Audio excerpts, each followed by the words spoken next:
Good morning friend, नमस्कार सर्वांना. स्वागत आहे तुमचं डेली अनालिसिस वरती, जे आपण रोज बघत असतो, समजत असतो लेवल्सला, त्याप्रमाणे ट्रेडिंग करता येते आपल्याला. आज व्हिडिओ जरा मी लेट करत आहे, कारण का खूप कामामध्ये बिझी असल्यामुळे जरा व्हिडिओ लेट करतोय, त्यासाठी क्षमा मागतो सगळ्यांची. आपण जो गुरुवारी व्हिडिओ बनवलेला आणि आपण बोललेलो की काही गोष्टी शुक्रवारच्या कॅन्डलवरती खूप डिपेंड आहेत. ठीक आहे, त्या कॅन्डलचा अनालिसिस आज नक्कीच करायचा, कारण का आता क्लोजिंग भेटलेली आहे. म्हणजे कसं विकलीची क्लोजिंग भेटते. विकली म्हणजे डेलीची कॅन्डल हप्त्यामध्ये 2 4 5 6 अशा शुक्रवारपर्यंत बनतात, 5 कॅन्डल बनतात, बरोबर आहे. पण विकली काय असते माहिती आहे? विकली काय असते की या सगळ्या कॅन्डलची एक कॅन्डल बनते. तर ती हिरवी आहे, लाल आहे, पिवळी आहे, निळी आहे, सगळं बघायला लागतं आपल्याला. तिचा हाय किती आहे, बॉटम किती आहे, काय वीक आहे, बॉडीचा स्ट्रक्चर काय आहे, प्लस ह्याच्यावरनं आपल्या पाठच्या हिस्ट्रीमध्ये ती कॅन्डलचा कुठे रेस्पेक्ट झालेला आहे, कॅन्डल हाय तोडलाय का, रेसिस्टन्स, ह्या सगळ्या गोष्टी बघायच्या आहेत. आपण क्लिअरली बोललेलो आणि समजायचा प्रयत्न केलेला की विकली क्लोजिंग जर मला ह्याच्यावरती भेटत असेल, कशाच्या वरती, ह्याच्यावरती भेटत असेल तर खूप चांगलं आहे. टार्गेट्स आपले 500-700 होते. मार्केटने काय केलंच नाही, मार्केटने आपल्या झोनला रेस्पेक्ट केलंय. बघा, मार्केट जेव्हा झोनला रेस्पेक्ट करतं ना, ह्याचाच अर्थ आहे कुठे ना कुठेतरी तुमच्या लोकांची मेहनत, या तुमच्या लोकांची मेहनतीपेक्षा तुमचं टेक्निकल अनालिसिस या प्लस तुमचं मार्केटशी कनेक्शन, म्हणजे नातं जुळत चाललेलं आहे.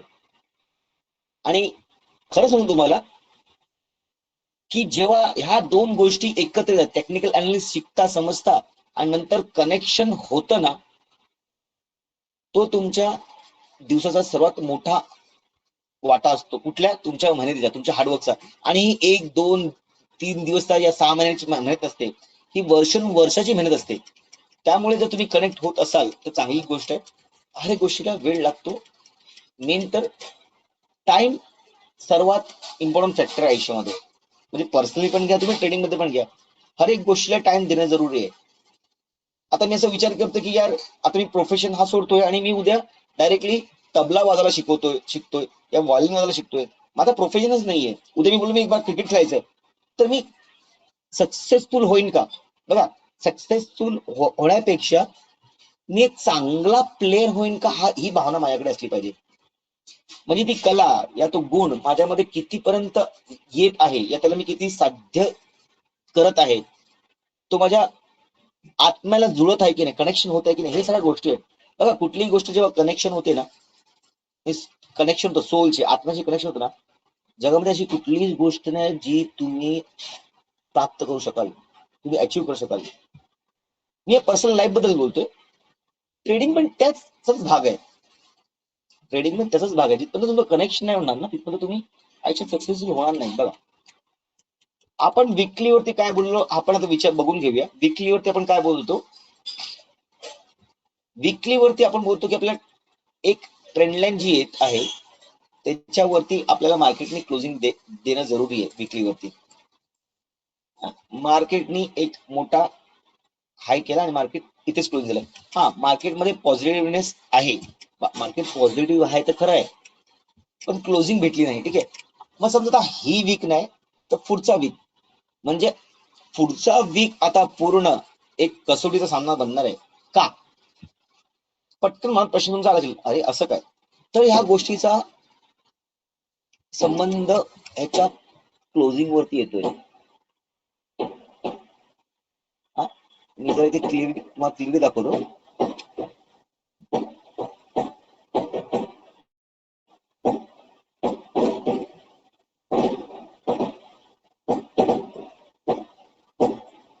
की ही जी ट्रेंड लाईन आहे, बघा, इकडचा जो रेसिस्टन्स होता ना, तो निघून गेलेला आहे आणि मार्केट ह्या लेवलच्या वरती निघून गेलेलं आहे. हे तर कळलंय, वरती निघून गेलंय. मग खरंच किती पॉझिटिव्ह होणार आहे, या ही जी दिशा आहे, हा जो टार्गेट आहे आपला, तो अचीव्ह होईल का? तर हे अचीव्ह करण्यासाठी मार्केटला एक क्लोजिंग देणं जरुरी आहे. ओके, क्लोजिंग दिल्यानंतर बघा, एक लेवल ही पण येत आहे, ती 230-40 असेल लगभग तरी. 260ची आहे. म्हणजे ओव्हरऑल बघायला गेलं मार्केट 700च्या वरती फुल बुलिश असणार आहे, अग्रेसिव्ह असणार आहे, अग्रेसिव्ह. हे टार्गेट लवकर बघायला भेटतील. पण असं न होता, तर बघा नाण्याच्या दुसऱ्या बाजूला पण आपल्याला बघणं जरुरी आहे, कारण तेव्हा तुम्हाला कळतं की खरं काय आणि खोटं काय. जर एक क्लोजिंग नाही भेटली आणि जर मार्केटने ते रेड कॅन्डल बनवली मोठी, तर मग काय तुम्हाला सांगायची गरज नाहीये. कारण काय, रेड कॅन्डल बनवले, ग्रीन बरोबर रेड कॅन्डल बनवले आणि आता ग्रीन बरोबर रेड कॅन्डल बनवते, म्हणजे मार्केट एक पॅटर्न परत निर्माण करण्याच्या तयारीमध्ये असू शकतं. त्यामुळे पुढचा हप्ता खूप क्रुशियल होणार आहे. ट्रेडिंग मध्ये जास्त वॉलॅटिलिटी असेल, वर खाली जास्त असेल, प्रीमियम्स लवकर डिके होतील, खूप काही गोष्टी असतील. त्यामुळे अशा लेवलला मार्केट जास्त रिस्पॉन्ड करतं, म्हणजे मार्केट हायपर ऍक्टिव्ह असतं. ठीक आहे. पॉईंट नंबर 1 तुम्ही लिहून घ्या, हा आहे की आता विकलीची क्लोजिंग भेटणं खूप जरुरी आहे. दुसरी गोष्ट, डेलीवरती आपण येत असू तर मार्केटने अजून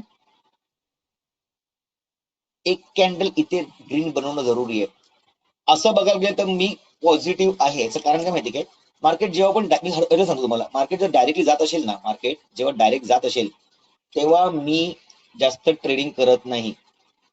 असं अरे तुटला गेला चला घेऊया, तर मी ती गोष्टी करत नाही. याचं कारण काय माहिती काय, मला कन्फर्मेशन लागते. मला कन्फर्मेशन पेक्षा मला डबल कन्फर्मेशन लागते. यस म्हणजे खरंच. बघा एक गोष्ट असते की यस झालं, आणि एक गोष्ट अशी असते की हा आता झालं. बघा दोन गोष्टी वेगळ्या आहेत. हा झालं म्हणजे कसं, हा झालं म्हणजे चला तुटलंय आता रेजिस्टन्स म्हणजे झालंय, क्लिअर आहे. पण हा आत्ता नक्की झालं याचा अर्थ काय, मार्केटने रिटेस्ट घेतलाय. नीट आहे का. पॉईंट नंबर 2, मार्केटनी ती गोष्ट आता केलेली आहे. रेड कॅन्डल बघून आता वरच्या दिशेला जाण्यासाठी तयार आहे. मार्केट खूप सोपं आहे समजायला, पण ह्याच्यात छोट्या छोट्या गोष्टी जर समजलात ना, तर अजून तुम्हाला जास्त प्रॉफिट होऊ शकतो. या हप्त्यामध्ये माझ्या खूप साऱ्या फॅमिली मेंबर्सनी चांगला प्रॉफिट बुकिंग केला. कारण का हेच गणित आहे, जे मी करतोय तेच ते करतायत, जे ते करतायत ते मी करतोय. त्यामुळे आमची फॅमिलीची दृष्टिकोन सगळे सेमच आहेत. आता असं होऊ शकतं सगळ्यांच्या सेटअप्स वेगळ्या वेगळ्या असू शकतात. कोणाला फिबोनाची दिसतो. आता माझ्या फॅमिलीमध्ये पण असे काही लोक ज्यांना फिबोनाची रिट्रेसमेंट चांगलं दिसतंय, फेब रिट्रेसमेंट, कोणाला आरएसआय ॲव्हरेज चांगलं दिसतं त्याच्यातील लोक ट्रेडिंग करतात, कोणाला कॅन्डल पॅटर्न दिसतं, कोणाला चार्ट पॅटर्न. जी माझी जेवढी जुनी लोक आहेत, जुनी म्हणजे म्हणजे first batch, second batch, third batch, अशी लोक जी आहेत, जी जुनी लोक आहेत, जुनी का बोलतो कारण का त्यांना एक्सपिरियन्स आलाय ना, आता ह्या एवढ्या वर्षांचा एक्सपिरियन्स आलाय, ती लोक आता प्लेन चार्टच अनलाइज करायला लागलेत. म्हणजे काय झालं माहिती काय, हे इंडिकेटर त्यांच्या डोक्यात बसले म्हणजे त्यांच्या नजरेखालनं रोज जातात ती गोष्टी ना, त्यांना सराव होतो. आणि जेव्हा एक प्लेअरला चांगला सराव असतो ना, तेव्हाच तो चांगला प्लेअर बनू शकतो. तर ह्या गोष्टी आहेत. गोष्ट आता येते की उद्या मार्केट नक्की काय करणार आहे. बघा उद्या मार्केट नक्की काय करणार हा बोलण्यापेक्षा आहे ना, मार्केटनी अजून तरी काय असं केलं नाहीये. ठीक आहे, 18 तारीख आणि 19 तारीख अजून तरी असं काय केलं नाही. 20 तारीख शनिवार, आज 21 रविवार, उद्या 22 तारीख. तर आपण 22 तारखे सोमवारसाठी बोलतोय. नीट आहे का. मार्केट उद्या बहुतेक तरी वरची टार्गेट देण्याच्या मार्गात आहे. दिशा तीच आहे, सेंटिमेंट तीच आहेत, इमोशन तीच आहेत. ठीक आहे, मार्केट रिट्रेस पण केलेलं आहे. मार्केट वरती खाली जाऊन परत येते. माझ्या फॅमिलीने विचारलं, फॅमिली मेंबर्सने विचारलं की सर डायरेक्टली जाईल का, नाही उलट असंच गेलं तर मी घेणार नाही. मार्केटला असं जाऊन वरती झाला पाहिजे. आता हा व्हिडिओ जे बघत असतील माझे फॅमिली मेंबर्स, त्यांना पटकन कळणार आहे सर पॉईंट निघाला शेवटी तो. हा मी काय स्वतः लिहिलेला पॉईंट नाही, मार्केटने दिलेला मला, मार्केटने मला शिकवलंय. त्यामुळे मी तुम्हाला शिकवायचा प्रयत्न करतो, तुम्हाला समजायचा प्रयत्न करतोय. ठीक आहे, तर जेवढं तुम्हाला देता येईल तेवढं तुम्ही घ्या, नक्कीच घ्या. कारण एज्युकेशन वाटण्याने या दिल्याने जास्त वाढतं माझ्या तरी. तर माझं म्हणणं की डायरेक्ट मार्केट घेणार नाही, पण मार्केट खाली येऊन जात असेल तर नक्कीच घेत. आणि आता मार्केटने इथपर्यंत मला मुवमेंट दिलाय, मग आता इकडचा मुवमेंट मला घेणं भाग आहे. तो माझा हक्क आहे. कारण का एवढ्या दिवस मी काही नाही केलं असेल, तर आता माझा मुवमेंट आहे करण्याचा. तो बहुतेक उद्या पण असू शकतो या मंगळवारी निफ्टी जर एक्सपायरीला मुवमेंट असेल तर उत्तमच आहे. उद्या मार्केट जर टॉपला ओपन होत असेल, टॉपला म्हणजे गॅप अप ओपन होत असेल, तर पटकन ट्रेड करू नका, कारण का इथे परत सेलिंग येऊ शकते. ठीक आहे.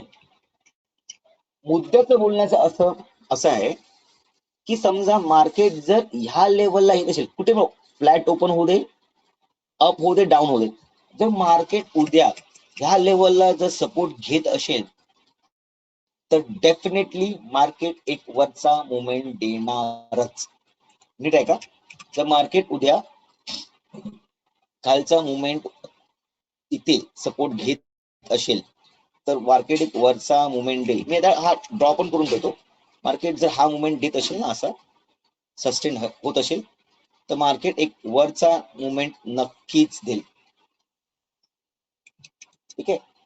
तर ह्या गोष्टीला समजून ट्रेड करा. बहुतांश उद्या मी ट्रेडिंगसाठी पुटला जास्त महत्व देणार नाहीये. मी कॉलमध्ये राहण्याचा जास्त प्रयत्न म्हणजे 70 to 80% कॉलमध्ये राहण्याचा प्रयत्न करणार आहे. ठीक आहे. ही टार्गेट वरचा, पहिला टार्गेट हा, दुसरा टार्गेट हा. ओके. आणि जर मार्केट ही लेवल तोडत असेल तर मी वेट करेन. मी लगभग ह्या लेवलच्या खाली, बघा ही जी लेवल आहे ना 270 280 खाली, मी एक छोटा पॉईंट, छोटे पॉईंट, जरा कमी पॉईंट घेण्याचा प्रयत्न 70 पॉईंटचा घेईन. पण आपल्या वरती जास्त जागा आहे, खाली कमी आहे, म्हणून मी जास्त खालच्या साईडला ट्रेड घेणार नाहीये. जर मार्केट ह्या लेवलच्या खाली जात असेल तरच मी काहीतरी करेन, नाहीतर माझा टार्गेट उद्या वरच्या साईडलाच असेल. हा एक पॉईंट आहे आणि हा दुसरा पॉईंट. बघा हा पहिला पॉईंट आहे आणि हा दुसरा पॉईंट आहे. हे सगळे क्लिअर. आणि मार्केट ह्या लेवलच्या खाली असेल तर यस, एक छोटासा ट्रेड. बघा मार्केट इकडनं जर खाली असं आलं ना, तिथे परत सपोर्ट आहेच, म्हणून मी ह्या लेवलच्या खाली बोलतोय. मी एक वेगळी लाईन तुम्हाला ड्रॉ करून देतोय.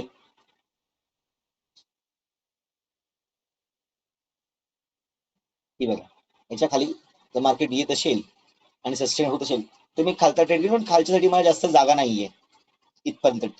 हा टार्गेट, एकच टार्गेट ठेवेन मी, कारण अशा बुलिश मार्केटला मार्केट झटकन खाली येणं अशक्य आहे. ठीक आहे.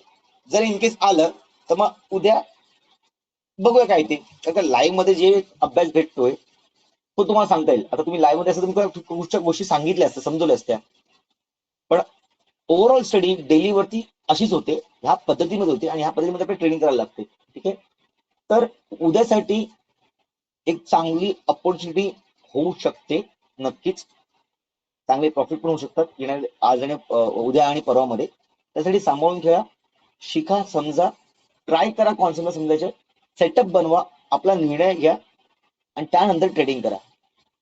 फक्त कॉल आल्यावर कॉल घ्यायचा, खाली आलं पुट घ्यायचा असं नाही करू.